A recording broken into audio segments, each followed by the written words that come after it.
But Rachel was barren. Every vision goes through a barren moment.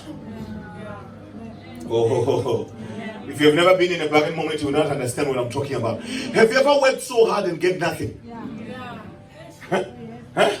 You invest so much and get nothing. I'm not even talking about your investment coming back. Nothing, literally nothing comes back. Huh?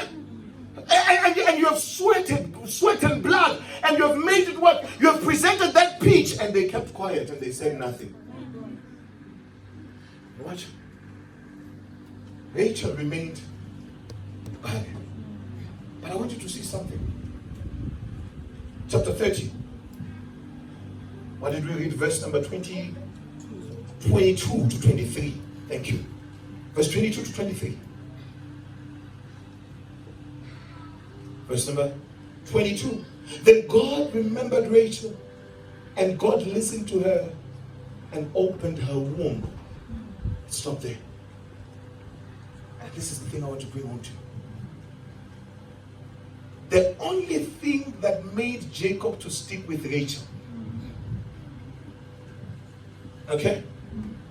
The only thing that made Jacob stick with Rachel, apart from the fact that he loved her, apart from the fact that she was beautiful, the one thing that made Jacob stick with Rachel was the price he paid for her.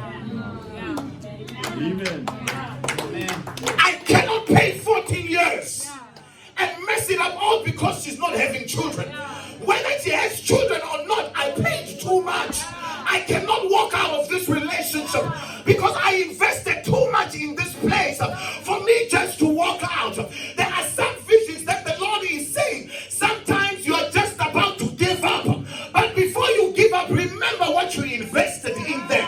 When you remember what you lost, you will remember what you need to endure to get what you desire, to get what you need, to get that which is for you. And sometimes people don't understand why you're still holding on. But it is not because you like, but because you have invested too much. There is no way I'm going to walk out of this deal without getting something because I worked too hard for us to get here. And this is the issue. Your price you paid will make sure you endure longer than expected. Because you feel like, no, this thing I can't just let go just like that. In fact, contrary to popular advice, they tell you let it go. We've also let ours go. But if you go deeper, you'll understand they let go because they were losing nothing. Watch. And it says, then God remembered him. What does it mean when God remembered? Leah had already had 6 boys and 1 daughter. Here, they are not 6, but just imagine them. 6 boys. 6 boys and 1 daughter. She had already had, and she had none. The only she had was for her maid servant, whom she brought, just like Abraham brought the maid servant in, just to make sure, please, just get pregnant for me, just so that I have some dignity, just so that I have some weight in the family. And that's the only child she had. But now watch. What God was testing was not Leah's durability to hold on into the marriage. But what God was testing was Jacob's commitment to his vision. Sometimes he takes away to check if you're committed enough. Because if he keeps on giving to you, you might not be committed enough.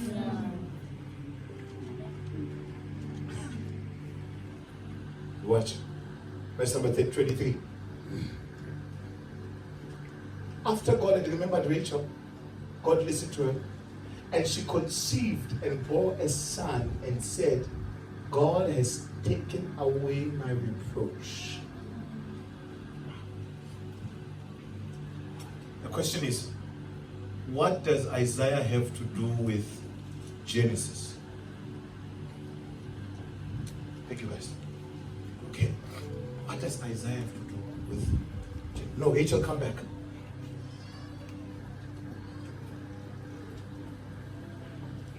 But now thus says the Lord, who created you, O Jacob.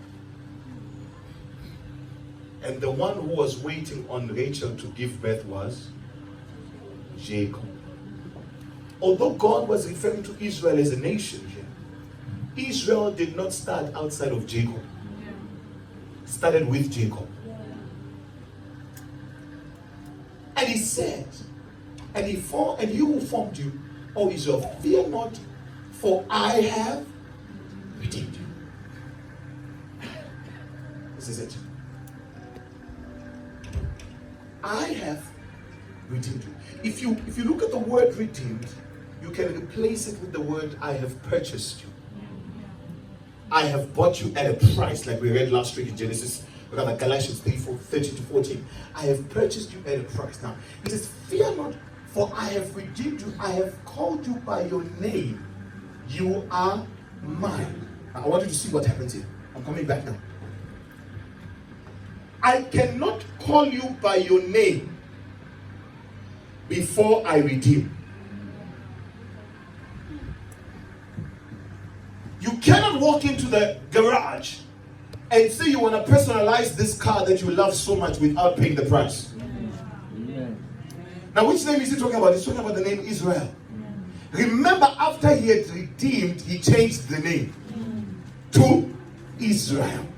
He says, I've called you by your name and you are mine. Now, whenever there is a price, there is a sense of ownership. Amen. When the price is paid, all the cars outside, when you go out, you say you're going to your car, right? Did your car change names to become you? It's still a Toyota. It's still a Chevrolet or whatever not. It's still got its own brand name, but it did not pay for itself. Because I paid for it, it's my car. Nobody comes and claims ownership over it. Because I did what? I paid for it. Now let's go. Verse number 2, which is the famous one. When you pass through the waters, I will be with you. Rachel, you are passing through the waters, you are not giving birth. Just pass through the waters. Imagine waters. I don't know where I'm going to get waters. There's a waters. Yeah. Now listen. When you pass through the waters, right? Go towards the sea. When you pass through the waters, he does not say, call me and I'll be there. He says, I will be with you already. In other words, because there's a price I paid. You don't need to send me a please call me or a 911. The fact that I paid a price means that you cannot move without me. You have to move with me because there is a cost that I have paid. And now let's bring it back home. Because the vision is here. When you have paid the price, when the vision goes through what it goes through, we don't have to call you. We don't have to send you a WhatsApp, SMS, message, text, whatever, and say, please come. But because the price attaches you to the vision, you are forced to be there. Then he says, I will be with you. In other words, my being with you is not subject to you calling me. He says, I voluntarily come to be with you because you paid too much. So I paid too much for you. And you know why the Bible says he will never leave you nor forsake you, and does not say you will never leave him nor forsake him? Because you didn't pay anything.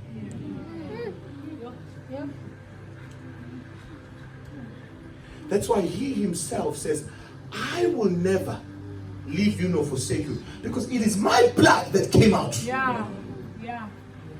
It was not yours.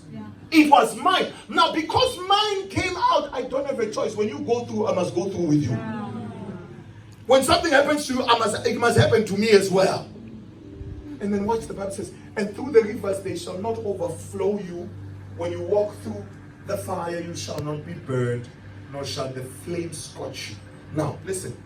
To realize that he starts by being with you in the waters. Right? Then he says, and through the rivers they shall not overflow you. In other words, they were supposed to overflow you. Because I am with you, due to the value of the price I paid for you, there's no way they will overflow you. And one of the reasons why you survived where you survived, it is because somebody paid a price. Amen. And they could not let it happen to you because their price will be meaningless if it happens to you. And some of the visions you have quit, you have not quit because it's not possible. You quit because you did not pay enough. Had you paid enough, you would stick it through. Because I spent too much. He said I was driving from Limpopo. Got in the early hours of the morning today. And somebody asked me, why are you driving back? I said, I paid. I cannot sleep. I cannot sit and sleep in bed saying, oh, no. There's something which bugs me about this thing that cannot keep me sleeping. But I'm asking you, does it bother you enough? If it doesn't, maybe it means the price you paid was not enough. Because if you paid enough of a price, you would not have to be awakened in the morning to go work. In fact, you would not be sleeping because you have paid enough of a price. It says, when you walk through, now listen, who's doing the walking? It is you, right? He says, when you walk through. Now, he says, he does not say when we walk through. Now, I'm asking myself, is he not walking with me? No. He's not saying he's not walking with me. What he is saying is the pain of the price must be felt by you. But the protection will be done by me. Are we together? And I want to ask a question this morning. That where you are, have you paid enough for that vision to be successful? Huh? Have you paid enough of a price for that vision to be successful?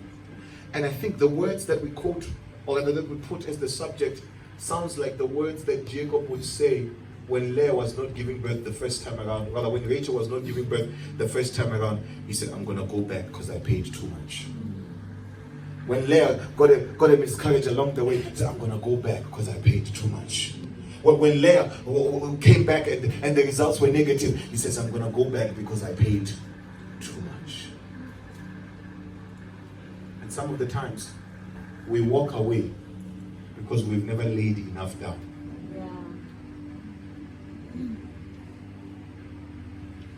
We've never laid enough down. When we were younger, the older guys would come and say, oh, I bet you Orlando Pirates will lose this weekend. I bet you. There are teams that are used to losing. I bet you. Orlando Pirates will lose this weekend. I said, how much do you want to bet? He said, I bet you 2 rand. Orlando Pirates will lose. And then you hear the older guy say, well, 2 rand is nothing. It means nothing. You know why? Because he knows you might not keep your end of the bargain if it is meaningless. That which you're putting down. But when you put what is meaningful, you will mean what you do. And I'm asking, isn't that vision getting rotten because you've never put enough down? Because you've never done enough to see it become successful. And you will see every time you gather a group of people together in one vision, right? Usually, the quickest to leave is the one who put in less money. You have never gathered people together in a business deal or anything like that? The quickest one to leave is the one who probably put nothing down. But the one to hold on the most is the one who put everything down. So I must work hard to be able to make this work. It might fail while I'm making it work, but it's fine as long as I give it my best.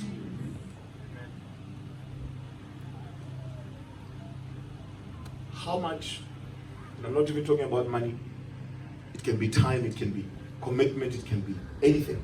How much are you willing to put down to make sure that that vision comes to pass?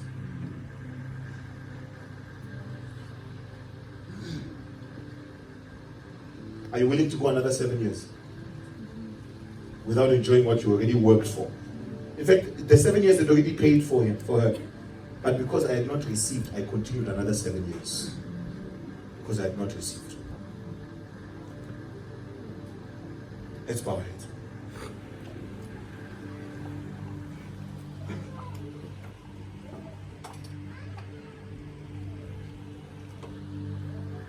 And the only reason why Christ always comes back for you, even when you have messed up the worst, is because he's already paid for you. He's already what? Paid for you. Where there was no payment, he realized that I will not be able to come back all the time.